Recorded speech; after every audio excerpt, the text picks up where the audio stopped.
कभी ना कभी किसी ना किसी रोज कोई ना कोई हर रोज मंदिर जाता ही रहता है।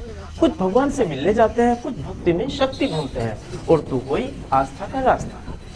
देश में सदियों से मंदिर जाकर भगवान के दर्शन करने की परंपरा चली आ रही, जिसे हर कोई आज तक निभाता आ रहा है। मंदिर में जाना धार्मिक कर्म तो है ही, लेकिन साथ ही इसका साइंटिफिक रीजन भी बनता है, जिसके बारे में आज हम बताने वाले हैं। और आज हम जा रहे हैं चंडी माता के दर्शन करने, जो कि हमारी यात्रा भगत सिंह चौक से शुरू होकर रानीपुर मोड़ होते हुए चंडी देवी मंदिर को दर्शन करने के बाद समाप्त होगी। तो दोस्तों चलते हैं, रानीपुर मोड़ हमारे पास आ चुका है। देखिए कितना प्यारा सा, कितना शानदार रानीपुर मोड़ है। यहाँ पर चमक और इसकी जो कसीदाकारी है ना भाई, मजा आ जाता है। रानीपुर मोड़ का एक अलग ही मजा है।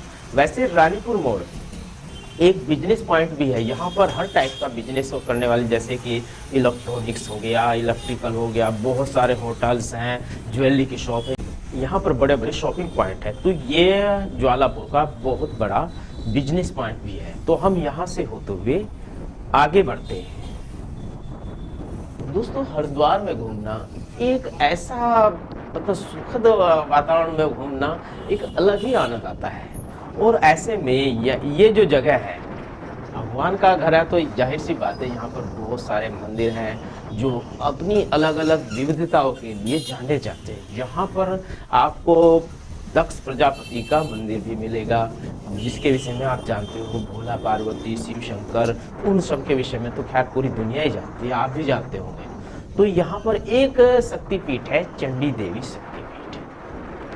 जब असुरों के अत्याचार बहुत बढ़ गए, शुंभ निशुंभ नामक दो दानवों ने देवताओं पर आक्रमण करके जब स्वर्ग में प्रवेश पा लिया, स्वर्ग पर कब्जा कर लिया, तब मां चंडी की उपासना के लिए देवी देवता एकत्रित हुए। दोस्तों अभी ये कहानी में थोड़ी देर रोक रहा हूँ। देखिए यहाँ पर कितना सुंदर फ्लाईओवर है, फ्लाईओवर के नीचे कितनी सुंदर सुंदर चित्रकारियाँ की गई है। और यहाँ पर देखिए कितना सुंदर घाट है।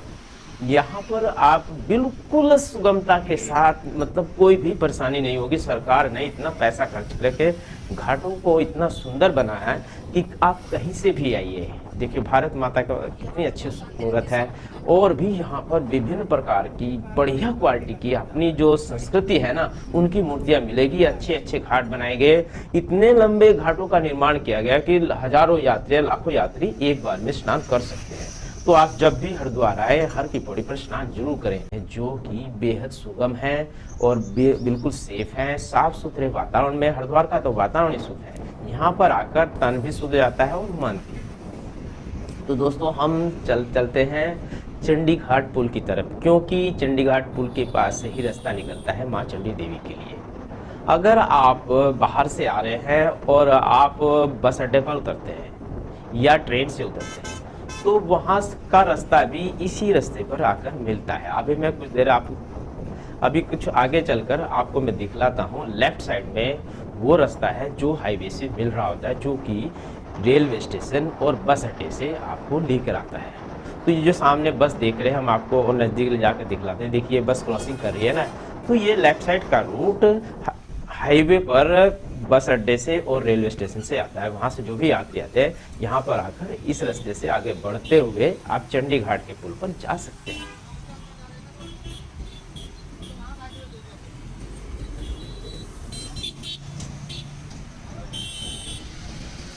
तो दोस्तों जब देवी देवताओं ने दानवों के कष्ट से या उनके बुरे व्यवहार से परेशान होकर, क्योंकि वो जो सामाजिक कार्य होते हैं, सृष्टि को चलाने के देवताओं के जो कार्य होते हैं, वो सब कार्यों में विघ्न डाल रहे थे, कुछ भी कार्य करने नहीं दे रहे थे, जिसके कारण पूरी सृष्टि त्राहिमाम कर रही थी।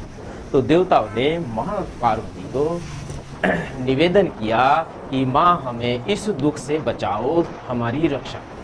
तो तब माता पार्वती ने चंडी का रूप धारण किया। उनका रूप वैसे ही सुंदर था, माता पार्वती बेहद सुंदर थी, जिसके कारण उनका जो दूसरा रूप था माँ चंडी का, वो भी बेहद सुंदर था। देवता वाला तेज था, सूरज के समान चमक थी।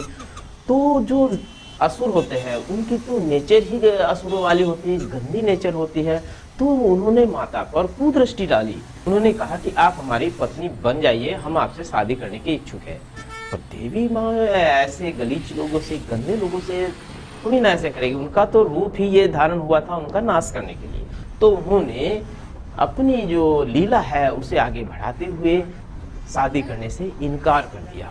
अब जो शंभु निशंभु थे उन्हें तो अपनी शक्ति का गुरूर था, तो उन्होंने माता रानी को मारने के लिए पहले तो मनाया, नहीं मानी तो उन्हें मारने के लिए उन्होंने अपने दो जो सेनापति थे चंडमुंड उन्हें भेजा। तो दोस्तों हम यहाँ पर आ चुके हैं, यहाँ से चंडी घाट के लिए हम मुड़ेंगे। जब चंडमुंड माता रानी के मनाने के लिए आए, पहले तो उन्होंने प्रेशर दिया कि आप मान जाओ वरना हम मार देंगे। माता रानी थोड़ी ना किसी से डरने वाली थी। देखो ये भी कितना अच्छा सुंदर घाट बना हुआ है। आप कहीं से भी आइए, बढ़िया एकदम शुद्धता के साथ स्नान कीजिए और पवित्र मन से वापस जाइए। तो जब माता चामुंडा ने उनकी बात मानने से इनकार कर दिया तो वो धमकाने लगे। तो माता रानी ने उन्हें युद्ध के लिए ललकारा, जिसमें कि माता रानी ने उनका वध कर दिया। अब जब ये बात शंभु निशंभु को पता चली कि हमारे सेनापति मारे गए और हमारी बात नहीं बनी, तो वो युद्ध के लिए आए। माता रानी ने उनका भी वध कर दिया। तो जब माता रानी वध करके जा रही थी तो नील पर्वत पर माता रानी ने उस समय वहां पर विश्राम किया। तो उसी जगह पर ये चंडी देवी मंदिर है। 8वीं शताब्दी में आदि गुरु शंकराचार्य जी ने यहाँ पर मूर्ति स्थापित की, शिला स्थापित की माता रानी की। तो उसके बाद राजा सुचांद सिंह ने यहाँ पर मंदिर की स्थापना की 1929 में, और उसके बाद से लोग यहाँ पर माता के दर्शन के लिए जाते रहते हैं, जो कि एक बहुत पवित्र कार्य है। तो दोस्तों हम चंडी घाट पुल के पास आ चुके हैं। इस राउंड सर्कल से हम यहाँ पर घूम जाएंगे, यानी कि अगर हम सीधे जा रहे हैं तो राइट साइड में घूमना होगा। और अब ये जो सामने दिखाई दे रहा है, कुछ यात्रियों की भीड़ दिखाई दे रही है, कुछ बसें हैं, गाड़ियाँ, यहीं से होकर हमें चंडी देवी के मंदिर तक जाना होगा। दोस्तों देख रहे हैं यहाँ पर कितनी भीड़ है, क्योंकि ये तो सुबह का समय है। अगर वैसे भी आप आए तो बहुत यहाँ पर भीड़ रहती है। इसी का एक और पुल का निर्माण कर रही है, जिससे कि जो बिजनौर से आने और जाने वाले यात्री हैं उनको कोई परेशानी ना हो। वरना यहाँ पर ट्रैफिक की वजह से अक्सर दिन के समय तो जाम हो ही जाता है, परंतु सरकार बहुत तेज से कार्य करे, दूसरा पुल बन जाएगा। हालांकि अभी इतनी भीड़, इतने जाम नहीं लगते हैं, पर मेले के समय तो जाम लग ही जाते हैं। तो सरकार इसके लिए बहुत प्रयास कर रही है। सरकार ने यहाँ पर इतने अच्छे अच्छे कार्य किए। अगर आप यहाँ नीलधारा में देखेंगे, पुल से खड़े होकर शाम के टाइम घूमेंगे तो आपको लगेगा कि दुनिया में अगर कहीं स्वर्ग है तो यही है। यहाँ पर उठती हुई ठंडी ठंडी हवाएं और एकदम शांत वातावरण, शुद्ध हवा आपको ऐसा मनमोहित कर देगी। अगर आपके शरीर के अंदर कुछ बीमारियां हैं जो आपको परेशान करती है, यहाँ पर आकर आपको उन बीमारियों से भी छुटकारा मिलने की गुंजाइश है। क्योंकि मैं इसके विषय में आगे आपको बताऊंगा कि मंदिर में जाने से बहुत फायदे हैं, बहुत सारी बीमारियां दूर हो जाती हैं। जो लोग आस्तिक है वो तो जाएंगे। देखिए दोस्तों, ये देखो चंडी घाट का कितना सुंदर दृश्य है। अगर आप शाम के समय, दिन के समय यहाँ जाएंगे, आपको वास्तव में स्वर्ग की अनुभूति होगी। जो शांति आपको यहाँ मिलेगी, आप उस शांति को कहीं प्राप्त कर ही नहीं पाओगे। ये जो हरिद्वार है, बहुत सारे जो देवी देवताओं का वास है, और यहाँ पर ही जो ब्रह्मकुंड है, वहाँ पर अमृत कलश से छलकी हुई एक बूंद यहाँ गिरी थी, जिसके कारण हर 6 साल और 12 साल में यहाँ अर्धकुंभ और पूर्ण कुंभ होता रहता है, जिसके कारण बहुत सारे यात्री यहाँ पर आते रहते हैं। तो ये स्थल हमेशा तीर्थ यात्रियों से भरा पड़ा रहता है। दोस्तों कुछ दूर चलकर माता चंडी देवी के लिए दो रास्ते मिलेंगे आपको। एक रास्ता तो आप इस जो हाईवे, इस रोड पे चल रहे हैं, इसी पर आप सीधे चलते जाइए, और आगे जाकर आपको 2 रास्ते मिलेंगे। वहां पर भी 2 रास्ते मिलेंगे, यानी कि एक तो खड़ी चढ़ाई वाला है और एक है उड़न खटोले वाला। पर हम नॉर्मली जो कि हर कोई यूज करता है उस रास्ते से जाने वाले हैं, जो कि पैदल मार्ग है। पैदल मार्ग एक दूसरा भी है, जिसके वजह से मैं लास्ट टाइम में आते समय बताऊंगा। और हम इस रास्ते से, यानी कि जो लेफ्ट साइड का रास्ता है, उस पर मुड़ जाएंगे।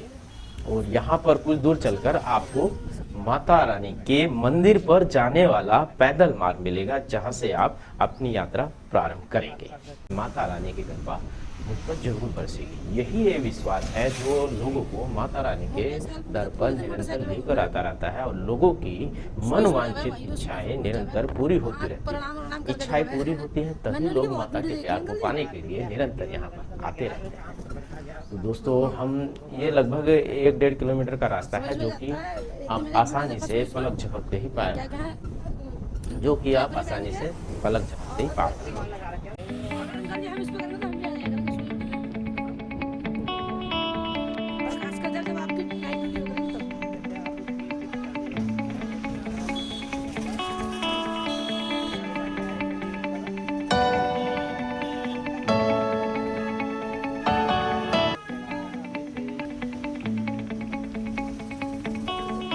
जैसे जैसे आप सीढ़ियों के नज़दीक जाते रहते हैं तो आपको यात्रियों के आते जाते हुए सभी दिखाई देंगे। उनके जत्थे रहते हैं, ग्रुप के ग्रुप आते जा रहते हैं, जाते रहते हैं, तो आपको उनकी भीड़ दिखाई देगी।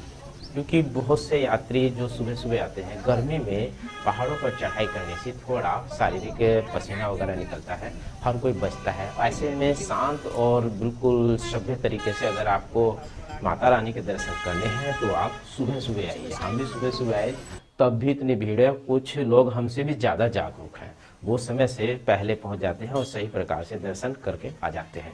वैसे भी जो सही समय 4 बजे का होता है, उस समय देव मुहूर्त, उस समय यात्रा करना और देवी देवताओं के दर्शन करना सबसे ज़्यादा कल्याणकारी होता है। तो दोस्तों, हम माता रानी के जो रास्ता है, हम माता रानी के मंदिर के द्वार की जो यात्रा शुरू होती है, तो मंदिर पर आ गए। तो हम माता रानी की तो हम माता रानी के दर्शन के लिए मार्ग पर आ चुके हैं, गेट के अंदर प्रवेश करके। अब हम आगे बढ़ते रहे। देखो, हम लोग यंग हैं, आप देख रहे हो कैसे बुजुर्ग लोग भी माता रानी की कृपा पाने के लिए निरंतर शरीर को कष्ट देते हैं। क्योंकि हम लोग तो नॉर्मली चढ़ जाते हैं, पर बुजुर्ग लोग जिनका शरीर कमजोर होता है, उनके अंदर भी माता रानी के प्रताप से इतनी शक्ति आ जाती है कि वो भी इतनी चढ़ाई चढ़ते हुए माता के चरणों में पहुंच ही जाते हैं।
तो दोस्तों फाइनली हम माता के मंदिर के नज़दीक पहुंच चुके हैं। यहाँ पर से हम प्रसाद लेकर और ये जो हमारे पास बैग वगैरह है ये वहीं पर रखकर आगे बढ़ जाएंगे, माता के दर्शन करेंगे, प्रसाद चढ़ाएंगे, प्रसाद खाएंगे और उसके बाद जीवन में अमृत को प्राप्त करेंगे।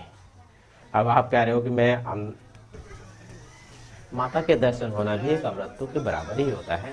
ये तो सोच सोच का फर्क है, मगर मेरे अनुसार तो यही है कि माता रानी के दर्शन मात्र से ही हमारे बहुत सारे पापों का नाश हो जाता है और हम अमृत को प्राप्त करते ही करते हैं, या फिर हमारे जीवन में सुखों की भरमार हो जाती है, जो हमारे कष्ट होते हैं वो दूर हो जाते हैं। दोस्तों यहाँ पर आपको बहुत सारे जो दुकानदार हैं वो आपको कहेंगे कि भाई यहाँ बैग रख दो, यहाँ से प्रसाद ले लो, आप कहीं से भी ले सकते हैं, सभी लोग ईमानदार हैं, आपके सामान को बिल्कुल भी क्षति नहीं पहुँचाएंगे।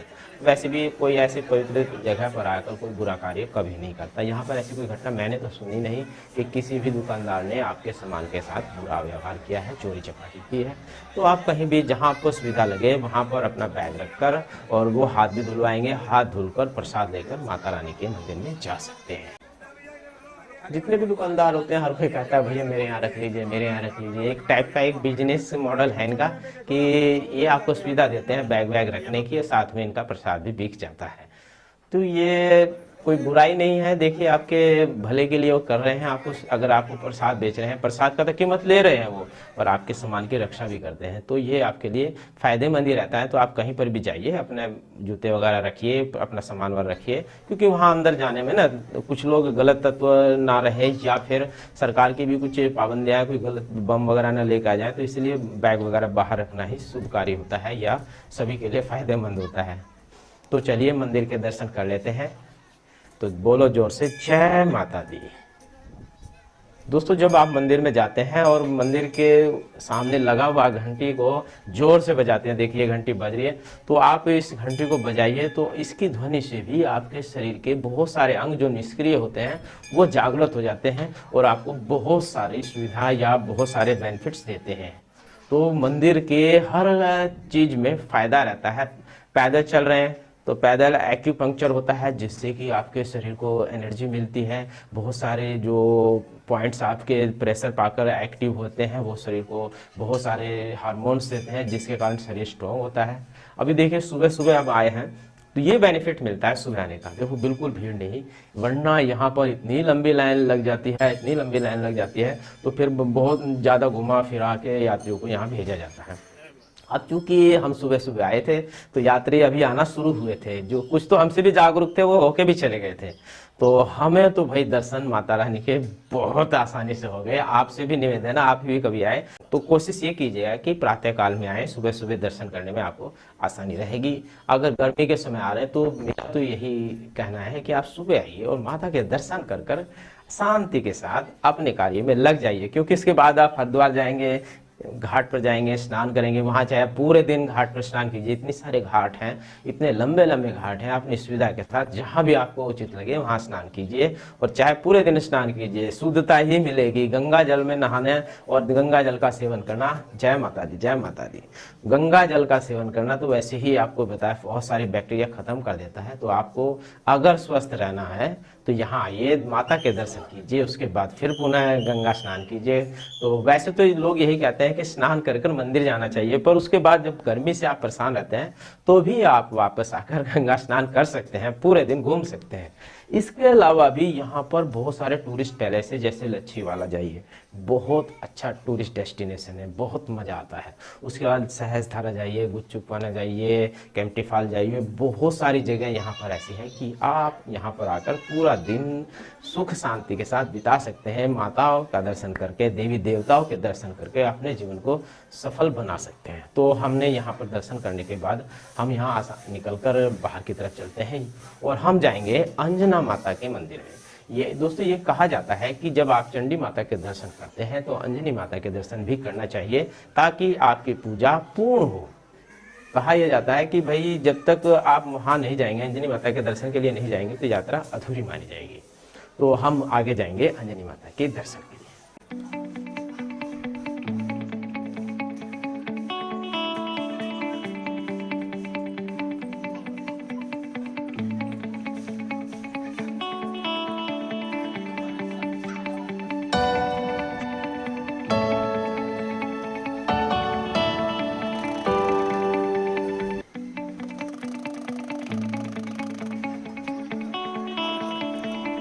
तो जैसे हम मंदिर से नीचे आते हैं, यहाँ पर अगर आपको भोजन करने, नाश्ता करने की आवश्यकता होती है, यहाँ बहुत अच्छा शुद्ध जो बिना लहसुन प्याज वाला भोजन होता है वो आपको मिलेगा। यहाँ से आप भोजन कर सकते हैं, क्योंकि आप सुबह जब चलते हैं तो खाली पेट नहा के भी चलते हैं। तो ऐसे में जब इतनी यात्रा करेंगे, पैदल मार्ग पर चलेंगे, तो जाहिर सी बात है शरीर को आगे चलने के लिए एनर्जी की आवश्यकता होती है। ये देखिए कितने अच्छे पेड़ों पर कितनी हरियाली छाई, इतने ऊपर भी देखो, ये माता रानी का प्रताप ही है। कितने ऊपर, जो कुछ पेड़ नीचे आप साइड देख रहे हैं तो सूखे पड़े थे, यहाँ पर इतनी हरियाली है। ये सब माता रानी की कृपा बरस रही है। चारों तरफ पेड़ पौधे भी हरे हैं और इनसे आने वाली शुद्ध वायु आपके तन मन को शुद्ध कर देती है, क्योंकि यहाँ का जो वातावरण है वैसे ही माता रानी के प्रताप से बहुत शुद्ध रहता है। ऐसी खुशबू, ऐसी मतलब पॉजिटिव एनर्जी यहाँ फैली रहती है। जो भी गलत सोच के साथ भी यहाँ आता है वो अच्छी सोच लेकर जाता है। तो आगे बढ़ते हैं, माता रानी के दर्शन करते हैं और उसके बाद आपको आगे की कहानी बताते हैं।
दोस्तों, आप जब भी मंदिर जाते हैं तो किसी भी देवता, जैसे चंडी माता के दर्शन के लिए आए थे, तो वहाँ पर हाथ जोड़कर कुछ देर के लिए उन्हें श्रवण करते हैं, तो जिससे आपका मन एकाग्रचित हो जाता है, वहीं पर केंद्रित हो जाता है और हमारा जो ब्रेन है उसके खास हिस्से पर दबाव पड़ता है, जिससे कि आपके मन की जो एकाग्रता है बढ़ती है, कॉन्स्टेंसी निरंतर बढ़ती रहती है और आप अच्छे कार्य के लिए अग्रसर होते हैं। और जैसा कि मैंने मंदिर में प्रवेश करते समय भी बताया था कि जब भगवान के दर्शन के समय वहाँ लगे घंटे और घड़ियाल बजाते हैं, उनकी आवाज़ कुछ समय के लिए हमारे कानों में गूंजती रहती है। यह आवाज़ हमारे शरीर के कुछ अंगों को एक्टिव कर देती है, जिसके कारण हमारे बॉडी में एनर्जी लेवल ऑटोमेटिकली बढ़ जाता है, शरीर ऊर्जावान हो जाता है और हमें ताकत से फील होने लगती है। ये सब होता है मंदिर में आने के कारण ही। मैंने वीडियो में एक बार पहले ही बताया था कि पूजा के दौरान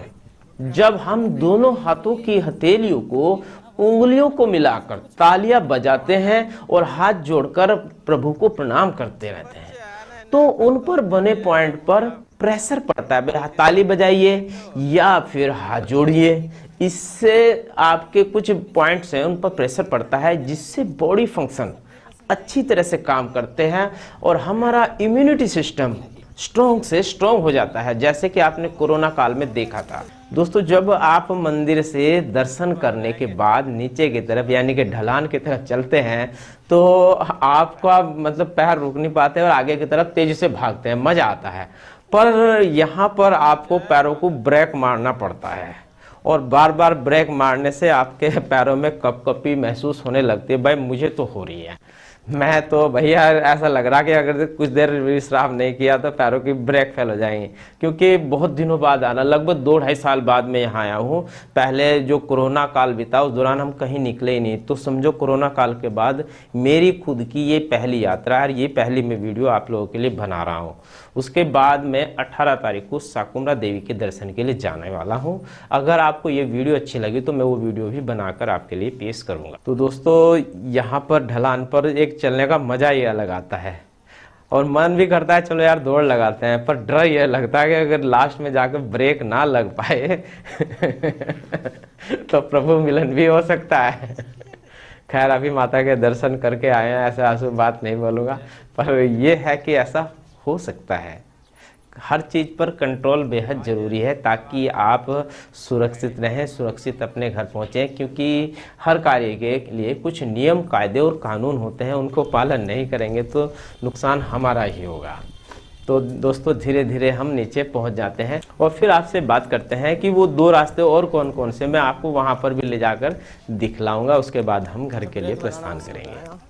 दोस्तों, अब हम नीचे आ गए हैं और अब हम आपको लिए चलते हैं उन 2 रास्तों की तरफ। अगर आपके अंदर एनर्जी लेवल पहले से बहुत हाई है, आप जॉगिंग वगैरह करते हैं, एक्सरसाइज वगैरह करते हैं, दौड़ धूप करते हैं, तो आप इस रास्ते को चुन सकते हैं। उस रास्ते में मैं लेके चलता हूं। और दूसरा रास्ता वो है कि आप अशक्त हैं, यानी कि एज काफ़ी होगी, आप चढ़ाई नहीं चढ़ सकते, सांस के फेफड़ों की प्रॉब्लम है, सांस में दिक्कत है, तो आप उस रास्ते को चुन सकते हैं। इस रास्ते से हम आए थे और ये आगे बिजनौर की तरफ जा रहा है, तो इस रास्ते से हम थोड़ा सा दूर, लगभग 500 मीटर आगे बढ़ेंगे तो हमें वो रास्ता मिलेगा जो कि शॉर्टकट है, मतलब वो जल्दी पहुंचा देता है, पर उसमें जोर ज़्यादा लगता है, मतलब खड़ी चढ़ाई है। तो ऐसे में अगर आप चाहें कि जल्दी पहुंचना तो इस रास्ते को भी चुन सकते हैं। वैसे मेरे अनुसार तो वही रास्ता सही है जो इससे मैं अभी आपको घुमा के लाया हूँ, माता के दर्शन करा के लाया हूँ। अब आप निर्भर है, मैं तो कभी इन रास्तों को चुनता नहीं। हाँ, अगर कभी आपको लगे कि फैमिली के साथ आ रहे हैं और शरीर परिवार में कुछ ऐसे बुजुर्ग हैं जो नहीं चढ़ सकते, चढ़ाई ऊपर नहीं चढ़ सकते, तो ऐसे में उनकी सुविधा के लिए आप उड़न खटोले का व्यवस्था यहाँ पर की गई है। उनके टिकट लेकर आप आराम से उन्हें दर्शन करा सकते हैं, क्योंकि दर्शन करना सभी के लिए बहुत ज़रूरी है, उनका हक है। तो दोस्तों, यहाँ पर ये जो रास्ता, यहाँ पर भीड़ दिखाई दे रही है, यहाँ पर लोग गाड़ी लगाकर शॉर्टकट से ऊपर चढ़ जाते हैं। यहाँ से आप आराम से इस जगह से आप चढ़ सकते हैं। वैसे मैं तो यही कहूँगा, ऊपर ऊपर चढ़ाई शुरू कर सकते हैं, लगभग 500 मीटर दूर है। मेरा तो यही सजेशन है। देखो, बहुत से यात्री यहीं से जाते हैं, वो जल्दी पहुँचना चाहते हैं तो समय बचाने के लिए यहाँ से जा सकते हैं। और कुछ दूर आगे और चलने पर, लगभग 500 मीटर और चलने पर आपको चंडी देवी उड़न खटोला आपको मिलेगा, जिसमें बैठकर आप अपनी यात्रा को और ज़्यादा सुगम कर सकते हैं। तो अगर आप इतनी दूर आए हैं और आपको कोई खास इतनी ज़्यादा मतलब शरीर अशक्त नहीं है, इतना कमज़ोर नहीं, तो मेरा तो यही कहना है, इतनी दूर आकर भी अगर आप सुविधाओं के सहारे मंदिर में जाते हैं तो इतना ज़्यादा पुण्यकारी नहीं होगा। हाँ, कुछ मजबूरी है, बुजुर्ग जन हैं, उनके लिए आपके लिए यही बेहतर रहेगा कि इस व्यवस्था का फ़ायदा उठाएं, वरना अगर चल सकते हैं। मैंने आपको यात्रा में दिखाया भी कि बहुत से बुजुर्ग जो चल नहीं सकते उसके बावजूद भी वो प्रयास करते हैं। बहुत से जो यात्री होते हैं ना, वो इतना कठिन रास्ता अपनाते हैं, यानी कि लेट लेट कर नाप कर वो दूरी तय करते हैं, तो वो सबसे ज़्यादा हार्ड होता है माता रानी के दर्शन के लिए वहाँ मंदिर तक पहुँचना। पर कुछ लोग करते हैं, अभी आपको मिलेगी। आराम से गाड़ी लगाइए और आराम से माता के दर्शन करके वापस मंदिर जहाँ पर से आप निवास कर रहे हैं वहाँ पर जा सकते हैं। तो दोस्तों, ये थी वो जानकारी जो कि आज हम माता रानी के दर्शन करते हुए ले पाएँ और आपको बता। अगर ये जानकारी आपको अच्छी लगी तो वीडियो को लाइक करते कमेंट जरूर कीजिएगा। अगर आप पहली बार हमारे वीडियो देख रहे हैं तो हमारे चैनल को सब्सक्राइब जरूर कीजिएगा। तो तो नेक्स्ट वीडियो तो हमारी माँ शाकुंभरी देवी को ही रहेगी, तो वहीं आपसे मिलते हैं। तो मिलते हैं, नमस्कार दोस्तों।